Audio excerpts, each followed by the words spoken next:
আসসালামু আলাইকুম ওরহমতুল্লাহি ওবারাকাতুহু। সুপ্রিয় দর্শকবৃন্দ, ইসলামে বিয়ে শুধু একসাথে বসবাসের নাম নয়, বরং এটি ভালোবাসা, দয়া, দায়িত্ব ও ইবাদতের এক অনন্য বন্ধন। আজ আমরা কুরআন ও রসুল সাল্লাল্লাহু আলাইহি ওয়াসাল্লামের সুন্নাহর আলোকে জানব একজন স্বামী ও একজন স্ত্রীর মধ্যে কেমন সম্পর্ক হওয়া উচিত। পুরো আলোচনা জুড়ে আপনাদের সাথে আছি আমি, হাফিজা ডক্টর ফারজানা করিম। ১. ভালোবাসা ও দয়ার সম্পর্ক।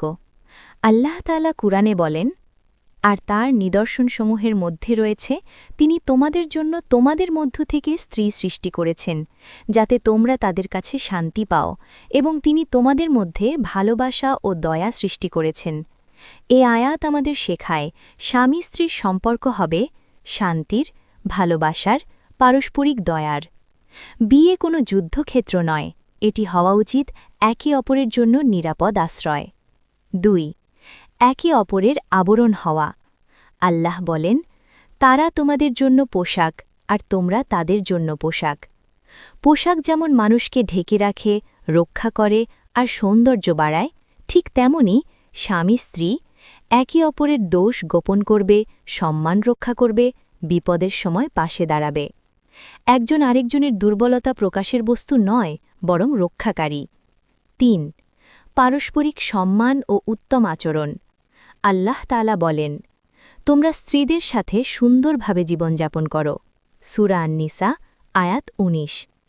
রাসূলুল্লাহ সাল্লাল্লাহু আলাইহি ওয়াসাল্লাম বলেছেন, তোমাদের মধ্যে উত্তম সেই ব্যক্তি যে তার পরিবারের কাছে উত্তম। তিরমিজি। স্বামী হোক বা স্ত্রী, কটু কথা নয়, অপমান নয়, রূঢ় আচরণ নয়, বরং নম্র ভাষা, ধৈর্য ও সম্মানই একটি সুখী দাম্পত্য জীবনের মূল চাবিকাঠি। ৪.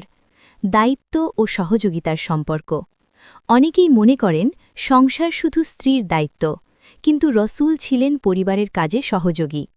হাদিসে এসেছে, তিনি ঘরের কাজে পরিবারকে সাহায্য করতেন। সহিহ বুখারী। এ থেকে আমরা শিখি, স্বামী হবে দায়িত্বশীল, স্ত্রী হবে সহযোগী, সংসার চলবে দলগতভাবে। ইসলামে নেতৃত্ব মানে কর্তৃত্ব নয়, বরং দায়িত্ব। ৫. ধৈর্য ও ক্ষমার সম্পর্ক। কোনো দাম্পত্য জীবনই মতভেদ ছাড়া হয় না, কিন্তু ইসলাম শেখায় ধৈর্য ও ক্ষমা। রাসূলুল্লাহ সাল্লাল্লাহু আলাইহি ওয়াসাল্লাম বলেছেন, কোনো মুমিন পুরুষ যেন কোনো মুমিন নারীকে ঘৃণা না করে। যদি তার কোনো দিক অপছন্দ হয়, তবে অন্য কোনো দিক পছন্দ হবে। সহিহ মুসলিম। সবকিছু নিখুঁত আশা করা বাস্তবসম্মত নয়,